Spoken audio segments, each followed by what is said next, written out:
Halo sobat semua, jumpa lagi dengan Denbagose Channel.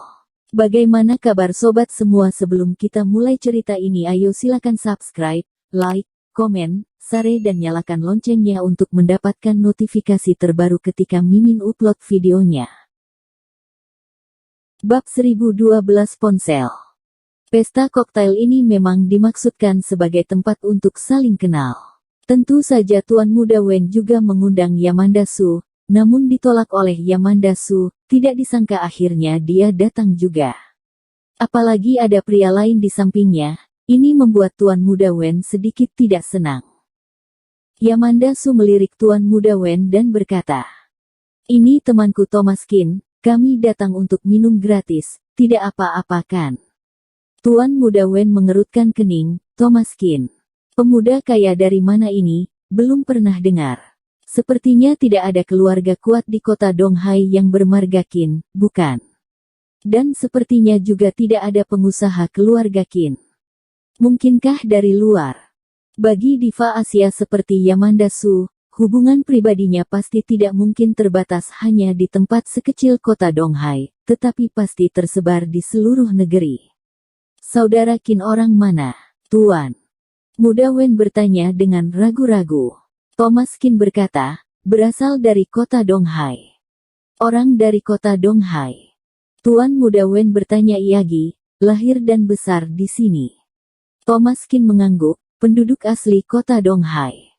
Tuan Muda Wen menghela nafas lega, dan ekspresi wajahnya berubah menjadi mimik menghina.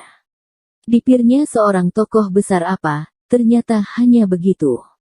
Orang yang belum pernah dia dengar seharusnya bukanlah dari keluarga hebat seperti apa, meskipun benar-benar kaya dan muda, paling-paling itu hanyalah keluarga menengah biasa, atau beberapa perusahaan menengah.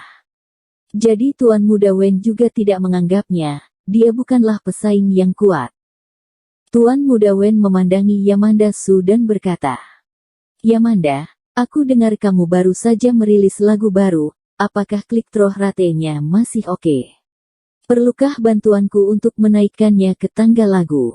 Yamanda Su memutar matanya tanpa berkata-kata. Dia paling kesal berurusan dengan orang-orang seperti ini, selain tidak memahami industri mereka tapi bersikeras untuk mendekatinya melalui urusan seperti Yamanda Su berkata, "Lagu baruku baru saja direkam dan belum dirilis, lagian tangga lagu dibuat dengan bantuan fans, bukan dengan uang."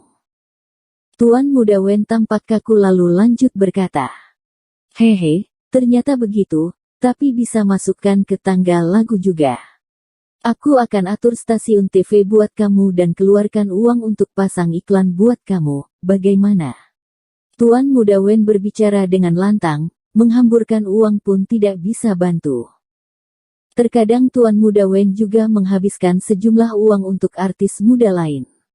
Jika Yamanda Su benar-benar mau mengikutinya, dia pasti akan bisa melakukannya. Yamanda Su tersenyum, "Haha, terima kasih atas kebaikan Tuan Muda Wen, saat ini aku tidak membutuhkannya." Yamanda Su memiliki banyak penggemar, sama sekali tidak perlu mengeluarkan uang untuk masuk chart. Selama dia merilis single, dia pasti akan menjadi nomor 1 di seluruh jaringan.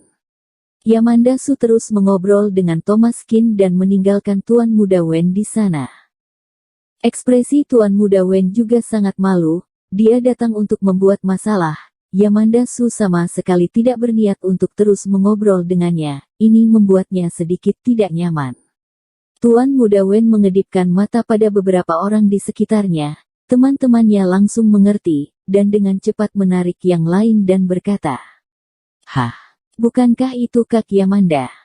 Yuk kita pergi lihat, apakah benar Kak Yamanda ada di sini?" Sungguh, ayo kita ajak bicara. "Kak Yamanda, aku dengar kamu merilis lagu baru. Kapan kita bisa mendengarnya?" Begitu teman-teman Tuan Muda Wen berteriak, dengan segera banyak orang berkumpul. Meski acara seperti ini kurang cocok untuk mengejar artis, masih banyak orang yang menyukai Kak Yamanda, dan banyak dari mereka adalah penggemar Kak Yamanda dari industri yang sama.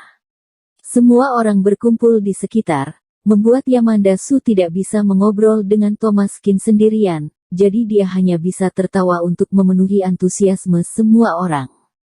Yamanda Su mengeluarkan ponselnya dan melihat jam, lalu meletakkannya kembali. Melihat ini, Tuan Muda Wen segera berkata, "Yamanda, kenapa masih pakai Apple 8? Sekarang Apple 9 sudah diproduksi." Yamanda Su tersenyum tipis dan berkata, "Ponsel aku masih cukup bagus, jadi aku belum menggantinya." Yamanda Su tidak suka boros, walaupun kaya raya dan sebuah ponsel hanya seharga beberapa ribu yuan, kalaupun diganti setiap hari Yamanda Su pun bisa melakukannya, hanya saja tidak ada artinya melakukan itu. Tuan Muda Wen tiba-tiba menemukan kesempatan dan berkata, "Yamanda, aku punya Apple I/O di sini, atau kuberikan saja untukmu ya."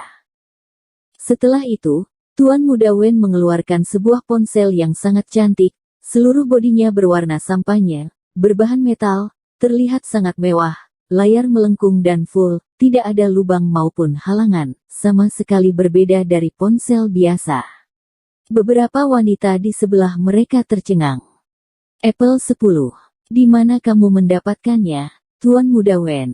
"Apple 9 baru keluar sekarang, bukankah baru saja keluar di situs resminya?" "Apple 9 baru dipasarkan selama sebulan, dan gadis-gadis ini telah menukarnya, mereka akan mengikuti trennya setiap kali ada yang baru." "Tapi Apple 9 baru ada di pasaran tidak lama, Tuan Muda Wen sudah punya Apple 10. Tampilannya lebih mewah, lebih keren, dan lebih canggih daripada milik mereka, penuh dengan teknologi." Tuan Muda Wen sangat menikmati tatapan memuja semua orang, dia berkata dengan senyum tipis. "Ayahku pernah bekerja sama dengan mereka sebelumnya, pabrikan memberi aku Apple 10. Ini masih ponsel uji mereka dan baru akan diluncurkan tahun depan. Sebagai pengguna uji internal, aku hanya menggunakannya terlebih dahulu, di masa mendatang, setiap kali produk generasi baru dirilis, aku akan menggunakannya terlebih dahulu. Tapi aku tidak terlalu tertarik dengan ponsel, Yamanda, ini untukmu saja. Aku akan memberikannya kepadamu setiap kali ada produk baru di masa mendatang, sehingga kamu akan selalu selangkah lebih maju, bagaimana menurutmu?"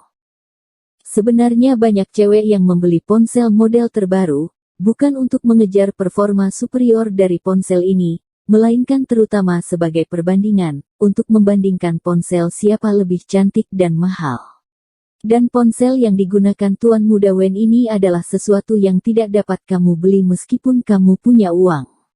Ini mewakili simbol identitas dan kedudukan, ini terlalu hebat, jika kamu mengeluarkannya dan membiarkan orang lain melihatnya, benar-benar sangat membanggakan. Saat ini mereka sangat mengagumi Yamanda Su, yang disukai oleh Tuan Muda Wen, dan akan bisa mendapatkan ponsel yang lebih canggih dari yang lain di masa depan, sungguh luar biasa. Yamanda Su mengerutkan kening dan menolak. "Tidak, aku tidak terlalu banyak tuntutan di soal begini, dan sepertinya tidak ada bedanya kecuali menjadi lebih cantik." Begitulah ponsel Apple. Fungsi masing-masing generasi belum banyak meningkat, tetapi harganya yang terlalu tinggi sehingga menyebabkan banyak orang mengejarnya. Tuan Muda Wen tertegun sejenak, dan berkata dengan malu, "Tidak, ponsel Apple memang seperti ini, setiap generasi hanya lebih berkembang sedikit. Tidak seperti ponsel dalam negeri, Longyun Mobile Phone dalam negeri juga sangat hebat sekarang." Berbicara tentang Longyun Mobile Phone, seseorang tiba-tiba bertanya, "Tuan Muda Wen, keluargamu ada hubungannya dengan Longyun Group, kan? Kamu tidak mendapatkan versi beta internal dari Longyun Mobile Phone?" Tuan Muda Wen terlihat sedikit malu, Longyun Group adalah perusahaan besar, sekarang ini adalah pemimpin industri di industri China, aku tidak dapat menghubungi mereka, tetapi aku telah mendengar beberapa berita. Longyun Group telah menghasilkan 2 ponsel uji internal, yang seharusnya lebih maju dari teknologi kita saat ini sekitar 10 tahun ke depan. Hanya saja harga ponsel terlalu tinggi, biayanya saja sudah lebih dari 100.000, ditambah ilmuwan, tenaga kerja, material dan sumber daya finansial yang tak terhitung jumlahnya, sehingga tidak bisa diproduksi secara massal, sepertinya baru 2 yang diproduksi. Semua orang langsung tertegun. 10 tahun ke depan, modalnya saja sudah 100.000 ponsel ini terlalu hebat. Siapa pemilik kedua ponsel tersebut? Tuan Muda Wen berkata. Direktur mereka, Adam Sen pasti memiliki satu di tangannya. Tak perlu dikatakan, yang lain juga pasti diberikan kepada seorang tokoh besar. Aku tidak tahu siapa itu, dan itu bukan sesuatu yang bisa aku akses.